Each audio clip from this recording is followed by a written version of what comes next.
Experiencing issues with your Tesco delivery app on your iPhone or Android device? You're not alone. Common problems include crashing, slow loading, and login failures. The two most effective solutions are clearing the app's cache and ensuring it's updated to the latest version.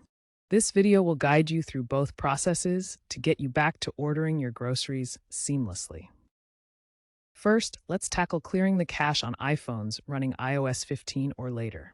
Go to Settings, then General, then iPhone Storage, then find Tesco and select Offload App.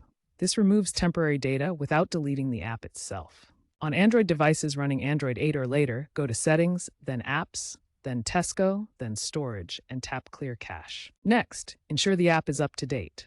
Open the App Store on iOS or Google Play Store on Android, search for Tesco Grocery and Club Card, and tap Update if available.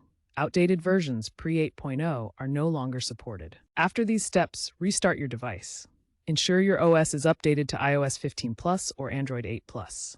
Force quit the app by swiping away on iPhone or using recent apps on Android before updating to prevent conflicts. These fixes resolve approximately 70% of reported issues.